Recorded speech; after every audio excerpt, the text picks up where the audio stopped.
Percy Jackson and the Lightning Thief. I'm reviewing these movies because we do have the new Percy Jackson series on the way, which I'm very much anticipating, as are a lot of people. And I think there are a lot of people kind of underestimating that show who maybe don't really understand this franchise. But once that show comes out, they will see the full impact that this franchise really is capable of. These movies were not the greatest example of that, and we'll dive into that. But first, I want to talk about my personal experience with these movies. So, I actually grew up loving these movies. I remember seeing the first teaser trailer on Blu-rays and DVDs we had, and me and my dad went to go watch the movie.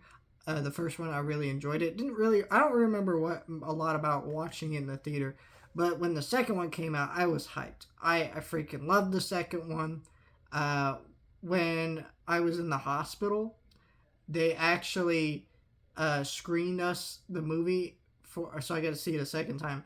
And they had the actors, Logan Lerman, and I forget the actress who plays Annabelle. They actually signed some autographs that I don't have anymore, just because there was really no point to keeping them around. I didn't care about the movies and these actors.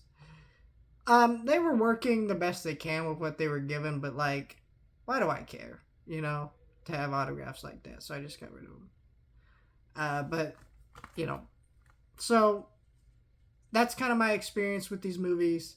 And I hadn't seen them in years, just because I haven't seen this movie since I was in middle school. Because when I was in middle school, I think 8th or 7th grade, I forget, my teacher decided we're going to read Percy Jackson and the Lightning Thief. And then we're going to take notes about it. And then we're going to watch the movie, which is not a great decision, but the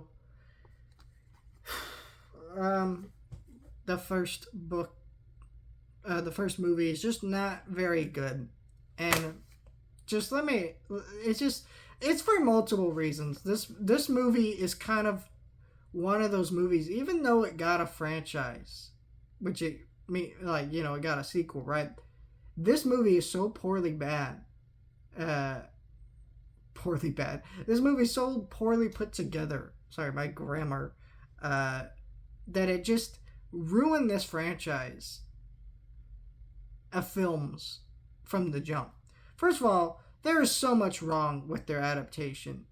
This book series is nothing like this movie. At least this first movie, anyways. Because in the book, all the characters are like 12, 13. They're not the generic YA adult characters.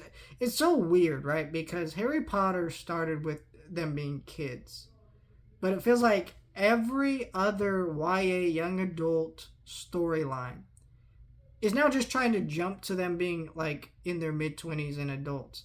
I think Percy's like 16 or 17 probably in this movie. I don't think it's ever explicitly stated, but I think he's in high school, right? And it's just why are we jumping around like this?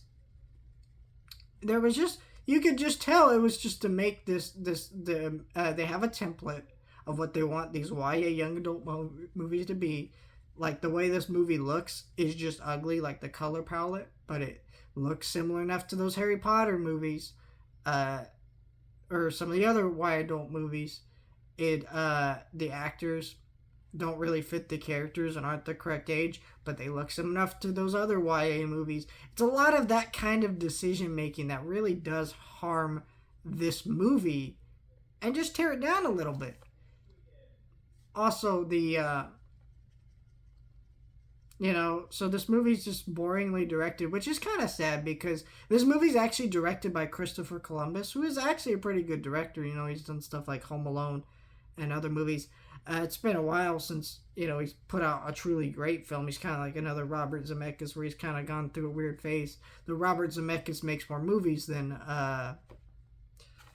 Christopher Columbus does. He was actually going to do Five Nights at Freddy's at one point.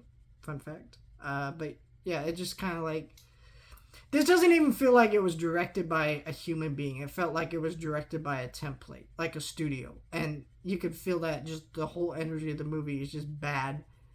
And The worst aspect this movie committed is it doesn't even adapt the point of the book. Like they made up this entirely different storyline for no reason. It just so the storyline of the original book was them on a quest to figure out who stole the lightning bolt, not to get Percy's mother back by finding these three orbs or whatever. I forget all the details of the book. It's been a really long time. But the way that they just make up this completely different story, like, it hurts the movie because, normally I don't care when a movie's not accurate to the book.